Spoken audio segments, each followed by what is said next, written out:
Pag sinabi pong pangit, paano nyo po i-convert sa Bicol? Makanos. Pag sinabi po na pangit naman yan, superlative degree ng makanos. Kung yung kanina po, medyo below level pa yung makanus po. Parang yung upper level po na makanusong ka mang maray. Makanusun kang maray. Gusto nyo po bang mag-share ako ng mas superlative ultra degree? Sa ganon. Grabing kanus, padi. Ay, ganon. Ade, isi ko na. Sorsogon po, makanusunon. Ano pong masasabi nyo po doon? Ultra na po ba? Ano po, parang mas under pa po siya ng makanus eh. Sa Iriga naman po ay may napulot po tayong mas higher level. Grabing lamong kanuson. So, ano po komento nyo po doon? Grabe na po yan. Sobra na po yun? Sa tingin nyo po ba yun na po yung pinakamatindi? Grabing lamong kanuson? Iyo po. Iyo. Ikaw sir, may mas parang mas, ano pa po, ay, parang for me po, parang ultra degree na? To the highest na po yun. Sa'yo ma'am, ultra degree na ba? Iyo po. Iyo. Meron po akong i-share sa kanila na mas mataas pa doon. Yung makanos, lalagyan nyo po ng malang, lalagyan nyo pa ng son sa dulo, lalagyan nyo pa ng grabe, lalagyan nyo pa po ng non, para yung gamit ng sorsogon. So, pag gusto nyo po sabihin na yung isang bagay is sobrang napakapangit, grabing lamong kanusunon.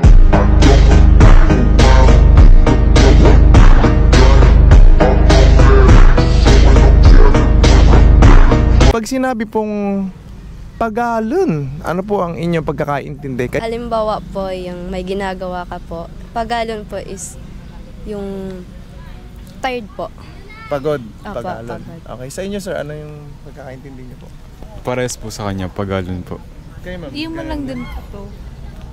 Kapag sinabi ko pong ugakon, ano po yung expression yung katumbas dito?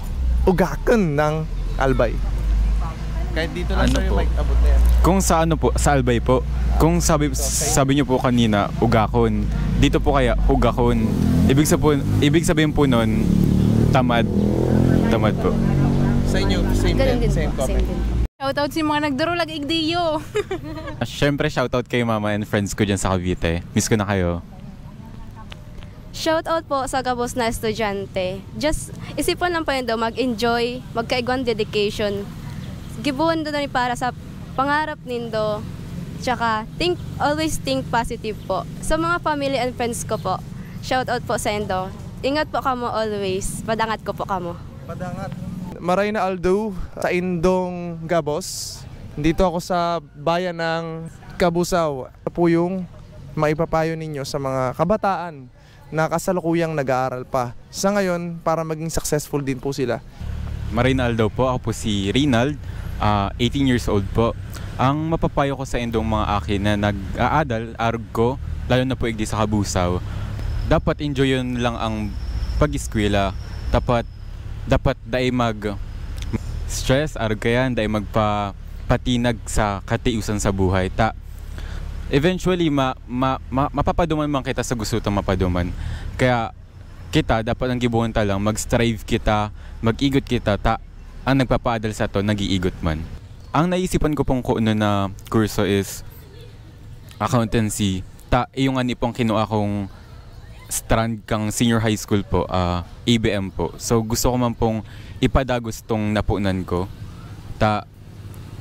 Yun ang ani po, para day po dipisil. Tsaka para po sa ko, naglag po ko duman sa strand na ito na, which is nga ni po sa ABM. Medyo para po sa ko, nadadalian po ako duman.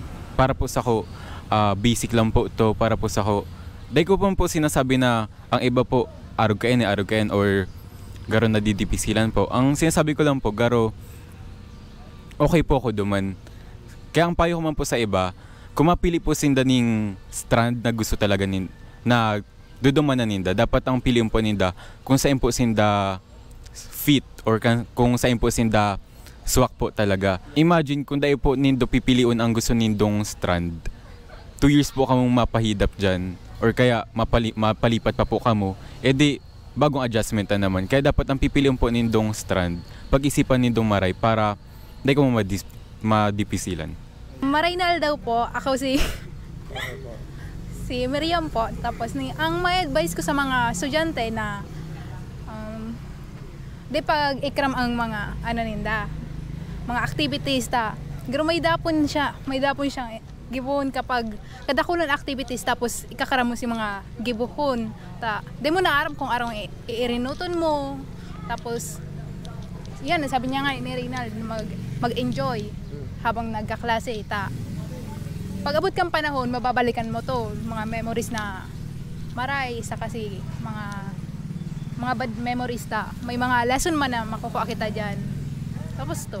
Sa mga struggles po sa schools, yun, nasabi po nga ni Ninda, mga tambak na gibuhon, nagkakasabay-sabay na mga requirements, mga assignments, halos gabos na subject minsan. Pero, di man po kita dyan magpadara. Dapat po, mag-focus pa din po kita. Then, magkaiga po ng kusog buot, magkaigang dedication. Tsaka enjoy lang po.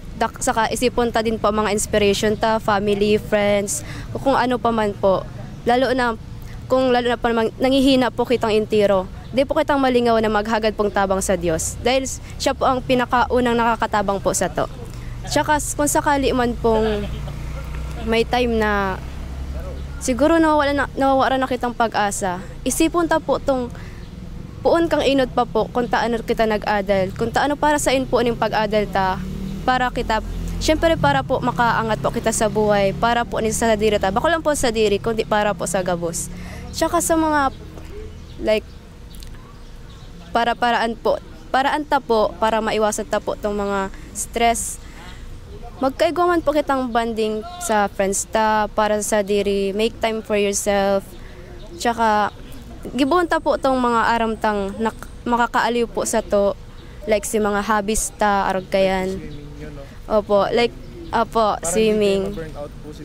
Opo, si mga hilig ta pong gibuhon. Di taman po pabayan ang sa diri ta. Dahil sa diri ta din po makakagibok ang gabos para matupad ta po itong pangarap ta po. Para po sa gabos na estudyante, aram ta pong malayo pa pero malayo na. Padayon lang po.